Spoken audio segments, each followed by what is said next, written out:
Hello and welcome to Relaxed Male, a podcast that helps men change their relationship with themselves. I am your host, Brian, and I am a men's life and mindset coach who is here to help you understand that you don't have to suffer at your own expense. You can live your dream, and I encourage you to set, then pursue your goals. So join me as I change the mindset and attitudes of men so that they can be the leaders of their families and their destinies.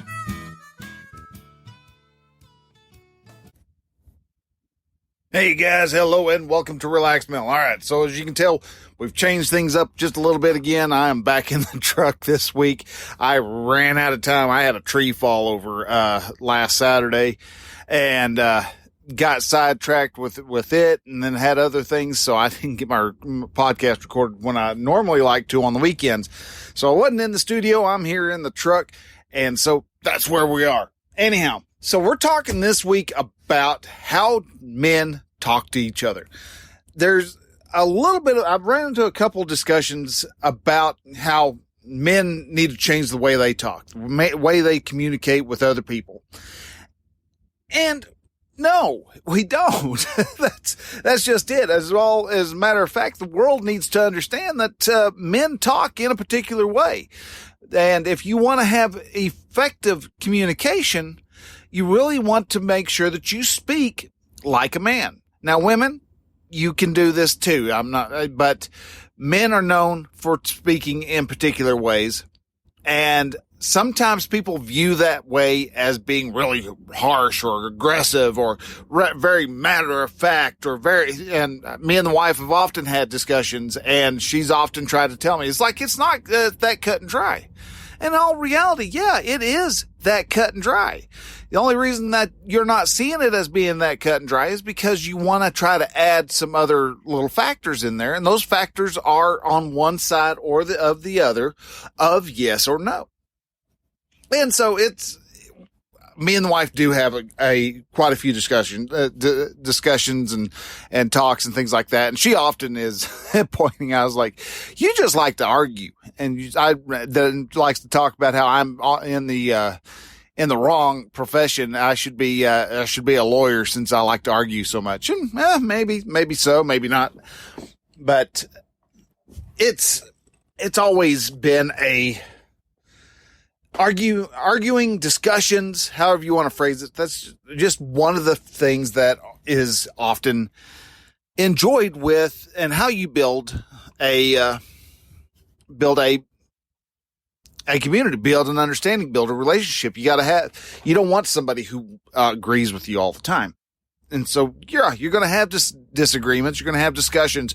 You're going to be airing your sides, and you're going to be hearing the other side, and you're going to disagree with that and state out your reasons as to why. Now, guys talk, though, in many different ways. And some of the ways that a lot of those who don't understand, don't know if there's just strictly, I'm going to call them just straight up feminist, because that's how I honestly see them. A lot of times you'll have, even male men who are describe themselves as feminist. And I've seen a lot of people who talk about that. And so I'm going to kind of lump them into that, whether that's what they are or not. A lot of them are probably actually more along the lines of being nice guys, and they are feeling left out. And that's honestly the reason why I wanted to bring this main one up, is just to kind of point out why nice guys, when they're communicating, why they fail so darn much. Because they have have a misunderstanding as to how men communicate, how men talk, how men share their ideas. Now, one of the big things that, especially if you pay attention to men when we're in a group, one of the biggest things about how men communicate and something that a lot of women don't understand, and a lot of nice guys don't understand, is we like to talk trash. And I mean, if you're no matter whether you're on a basketball court or you're in a construction zone, construction site, on an oil field site, it doesn't matter. You get a bunch of guys together, they're going to talk trash. They're going to say just something different. And a lot of people want to just say it's an American thing, but it's not. I've actually sat around and I didn't understand much of it, but my very little Spanish that I actually know, I was able to pick up and at least just understand through the tone. You know, you see a bunch of Mexican guys hanging around there with each other. They're trash talking each other. They're rubbing each other, nose in whatever their screw up was. And you hear, and all the sighs and everything else. And so, it is a common thing across all cultures. Men like to talk trash to each other. We will give each other hard times. We will, we'll rub their nose in whatever the screw up is. We'll rib them a bit. It's just normal. And there's a reason why us guys like to do that. And that's because ribbing, teasing, however you want to place it, is good for us.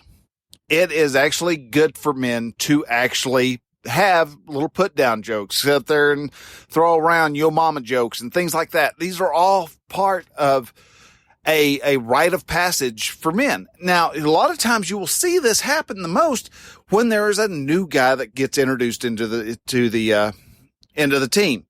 If a lot of times, like in a fire department, they will really test somebody, especially if like the fire chief's son joins up into the house, and the guy, and they're going to find out, is this guy here just strictly on his dad's name or on his own merit? And the way guys find that out is by cutting jokes and doing little put downs and things like that. And they do this, they put these little tests out there, and that's kind of what they are. They're just little tests to see, is this guy cut from the right cloth? Is he going to be reliable when the proverbial fit hits the shan? If it gets real, are we going to be able to trust him, or is he going to just break down and bawl? And so they're not going in and they're not being, mean and calling them, dirty words and calling them horrible names and things like that. They're just, it may be maybe a nickname that is annoying. And if you show emotion around the guys about a particular nickname being annoying, boy, that nickname is going to stick. And nicknames are just, again, a way of men being able to build a bond. That is a way of teasing, but at the same time testing. All right, if we say something that we know is going to get under his skin, is he still going to be reliable, or is he going to just throw up his hands and say, screw you, and pout and see if he can go someplace else? If you can't cut the mustard, you're not going to be happy, and you're not going to hang out with the team. But if you're jumping right in there and you're dishing out as many put downs as they're throwing at you, and you're doing it in a good sense of humor, then you're going to be accepted a hell of a lot faster into the group, into that particular clique, than if you sit there and you're like, and whine about it. So it shows that when you are actually taking the time to go through, and if you sit back and watch the whole dance, you see that it helps, first helps the other guys know and come to understand what the new guy is about. Is he quick to temper? Is he a general fun-loving guy? Is he laid back? Is he testy about his shortcomings? We get to learn a lot about a guy as to how he reacts to a simple put down. Is he quick on his feet? Can he think on his feet quickly? If a guy throws out a one-liner and the new guy whips around and zings one right back at him and gets everybody going, oh, that shows, oh man, he's quick, he's fast, he can think on his feet. That's good. He thinks outside the box. This is a guy we can look at, we can trust. And that's, that first one might be considered kind of a beginner's luck. So they may go off and try a few more times down the road. And as long as that guy's still able to crank out a good one-liner and put everybody back in their place, he's going to fit in just fine. And he's probably going to be ranking up there fairly high in the popularity scale.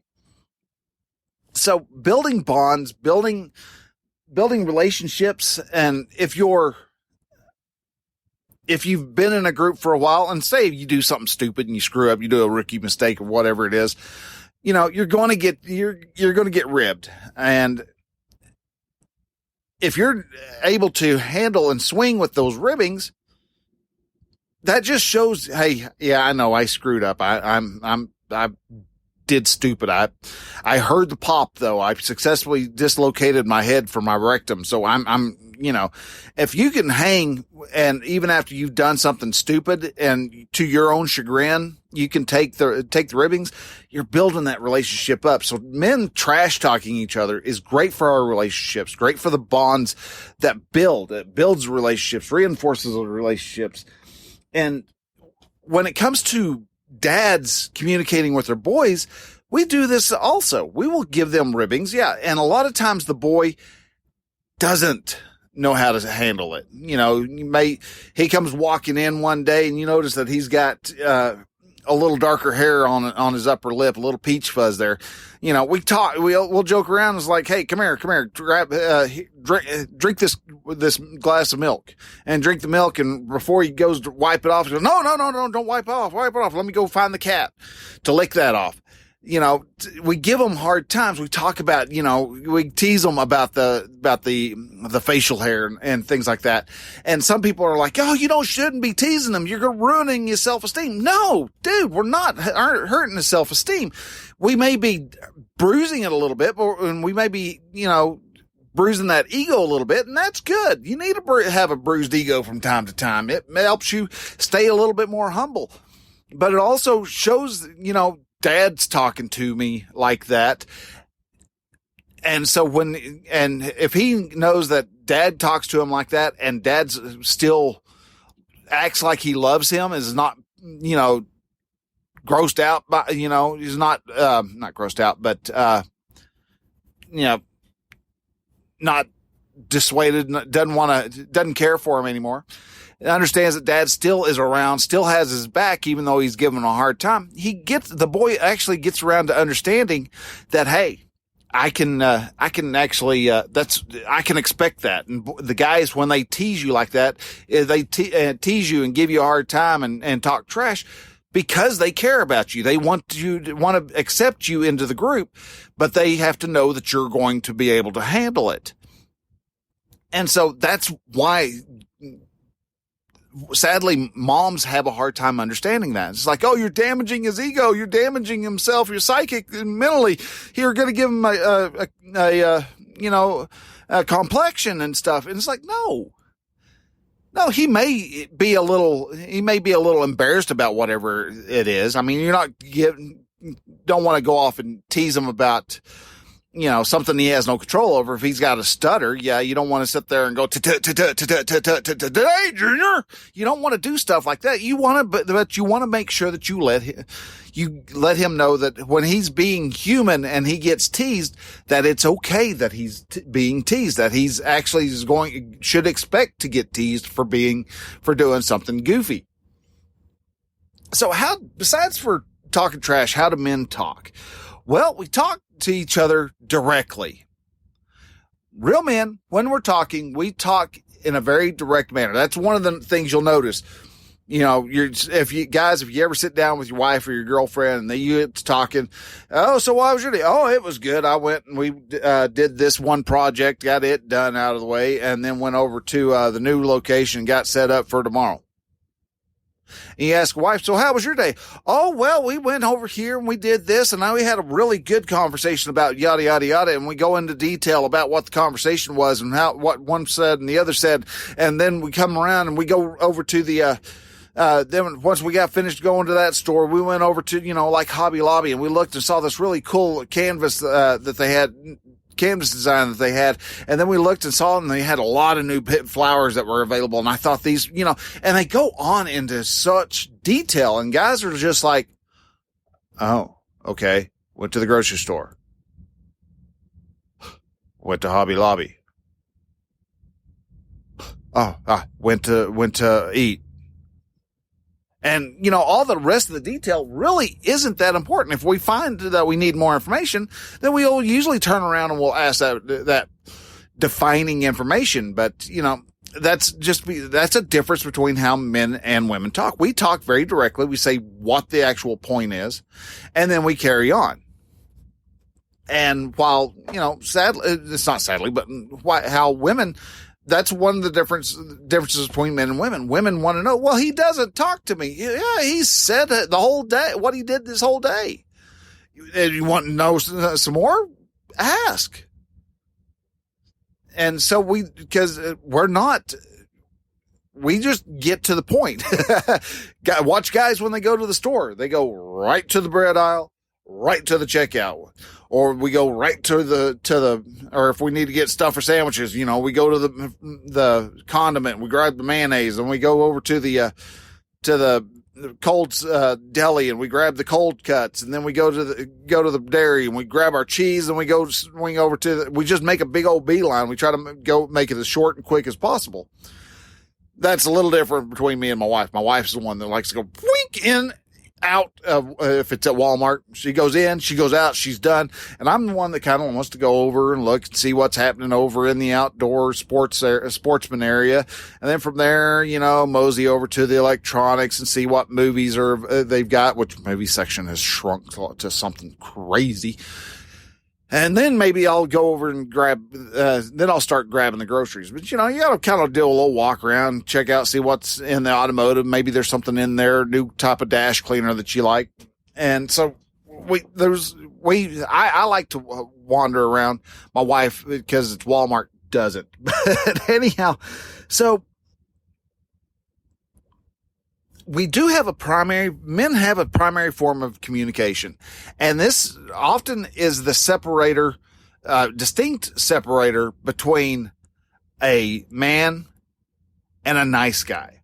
And that is because men talk in an assertive form of communication. Now, there's 4 different types of communication. There is passive aggressive, and assertive.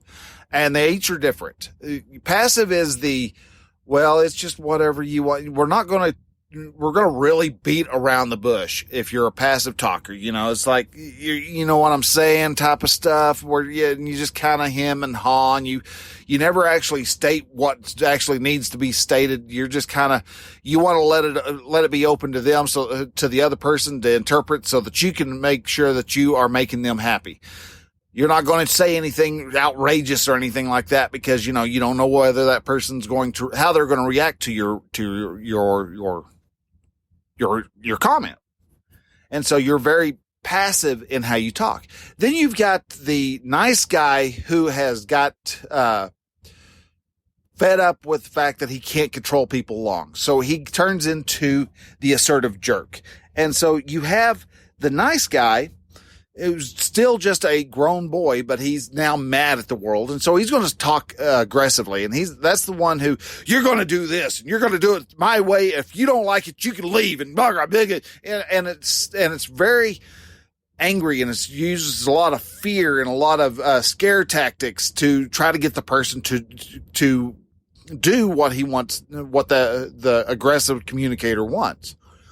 Then there's the passive aggressive guy, which is also normally a kind of a way of communicating for the nice guy who is just really starting to become the pissed off jerk. And that is the guy who goes, well, all right. I mean, you can if you want, but if you don't want my help, then I guess you won't have my help, and I'll just go off on other things, and you'll be real petty in your communication. So there are many different examples of guys and how they talk, but the assertive guy is the guy who makes the statement of what needs to be done. He lays out what needs to be done. He is okay with people coming up going, I can't do that. And he's willing to lay down, an assertive talking person will actually lay down what his boundaries are. I'm not going to do that because that's going to cause me to have to be 4 hours late getting home. And then I get home and I'm not going to have any time to spend with the kids. I'm not doing that. And he's willing to say what he is and is not able to do. And we will deal with the ramifications of that as it's after it's said. And he doesn't, a man doesn't care if he hurts his boss's feelings. He doesn't care if he makes the boss mad. He's going to stand for his boundaries and set those boundaries and stick to those boundaries. And so you will make your statements. And I heard a couple really good examples whenever I was over in Arkansas, because you heard, the guy who actually created it, Matt, he was talking to Rich, the other guy who helped create the, Operation Tears of the 22 off the hardball event. And Rich was up on the hill, riding in the Jeep, and Matt, it was getting close to time for, things to start up, and Matt called him up and was like, "Hey, where you at?" And Rich replied, "Is like, oh, I'm, up on the hill." He's like, "All right, well, need you to get over here." "All right, well, I'll be there in 5. "Well, I need you here in 2. He laid out what the deal was, what the boundaries were. He made sure that everybody understood what was expected. He didn't hem-haw. He didn't say, all right, well, if you don't, you know what's going to happen to you. He didn't talk like that. He didn't leave things up in the air. Matt talked in a very matter-of-fact, distinct way, and it brought the results. And nobody was pissed off about it. That's one thing that nice guys always worry about, is that they're going to make somebody mad if they talk to them in that way, because they're going to be seen as a jerk. But no, nice guys are the only ones, nice guys and feminists are the only ones who see assertive talking as being a jerk. When real women, they actually enjoy the fact that men talk to them in a direct fashion, also in an assertive tone, and that's one reason why the assertive guy gets the girl a hell of a lot more than the nice guy. The nice guy might get the girl just out of pity, and it doesn't last very long. But an assertive man who states what he wants, he may go, "Hey, I was going to go out to eat. You want to come with me?" It's like, "Yeah." "Or where do you want to go?" "Oh, I don't care." "Okay, cool." And they take off to the steakhouse, and may get to the steakhouse. You go, "I didn't want to eat there." It was like, "Well, you said you didn't care." And people will go, "Oh, well, you're kind of a jerk for doing it like that." It's like, no, he didn't. She said she didn't care.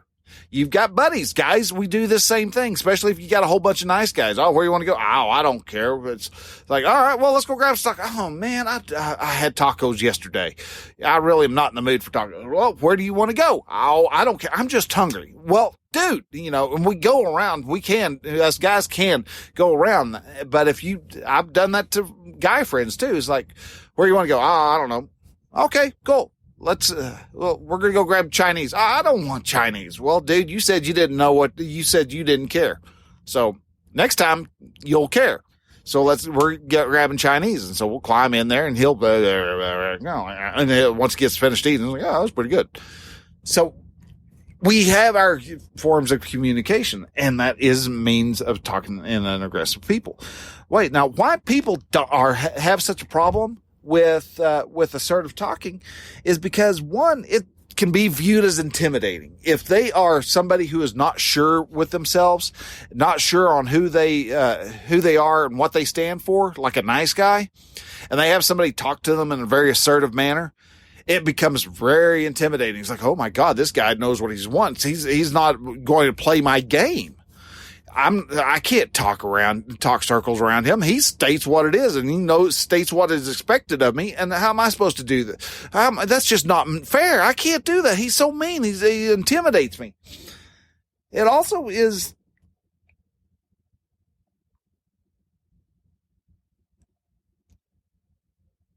often believed that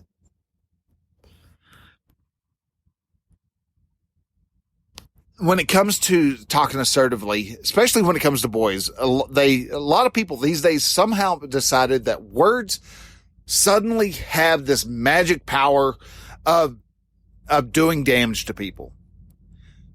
when I was growing up, we had the sticks and stones may break my bones, but words will never hurt me. And it's still, honest, in all reality, it still is true.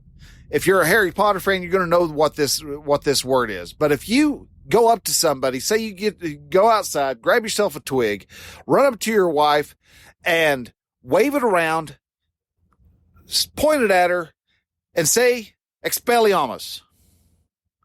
Does she suddenly fly off the bed? No.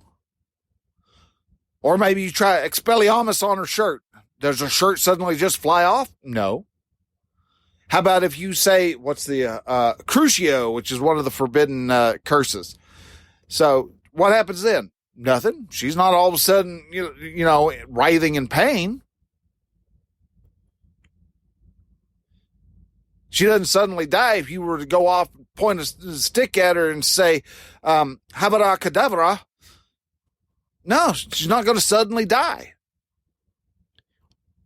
You can point a stick at her and go, run in place. It's not going to do anything. Why? Because words have no power. All the word is a vibration created by your vocal cords and shaped by the tongue and your mouth. That's all they are. It's a vibration that we interpret as being a particular noise to meaning something. It has no power, but yet people want to say that words have power. Words have power. No, words don't have a power. They have meaning.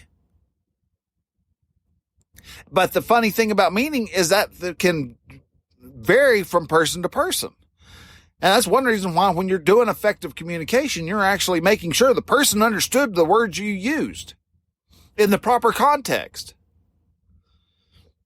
And you found that out by actually asking them, okay, so what did I just tell you? Repeat back to me. And this, oh, no. We want to flip that, scratch that, reverse it. We're wanting that.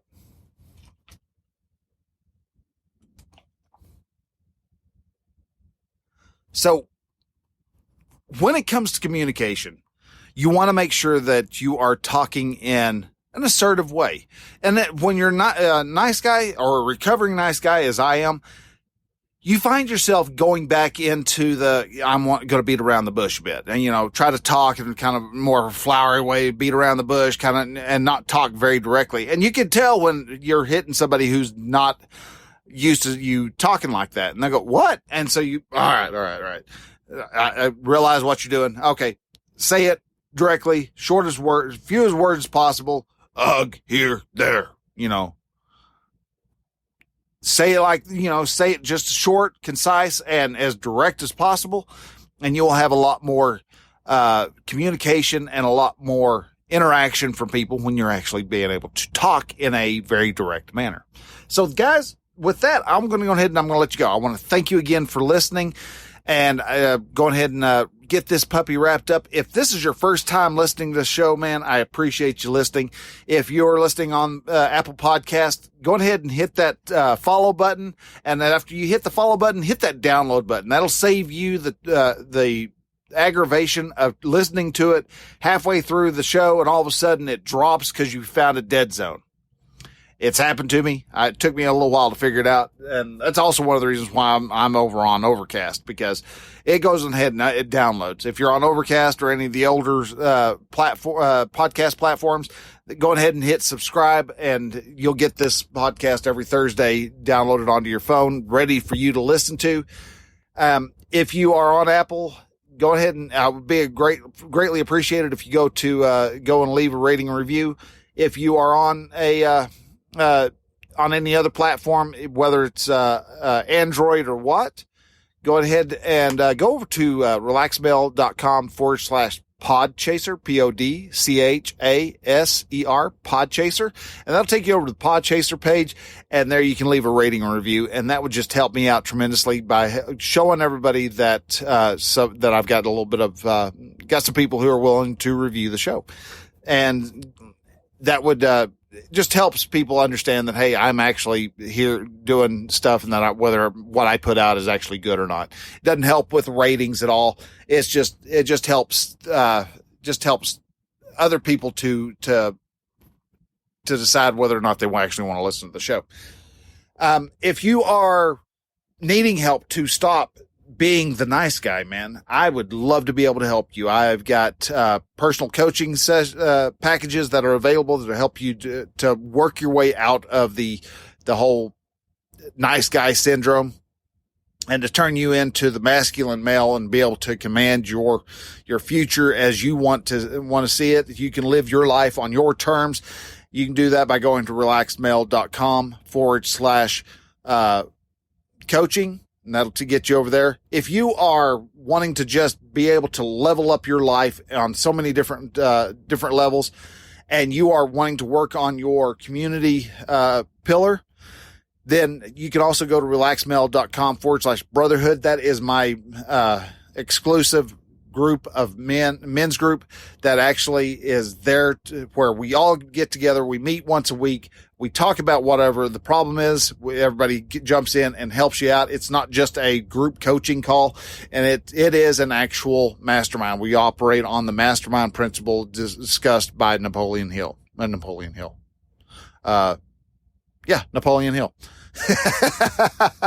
Didn't sound right for the first time when I said it, but anyhow. So if you are interested in that, I would recommend going to relaxedmale.com/brotherhood.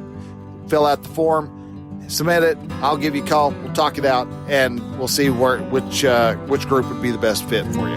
So, guys, with that, I'm going to go ahead and I'm going to let you go. Thank you very much for listening. We will see you next week. Until then, bye.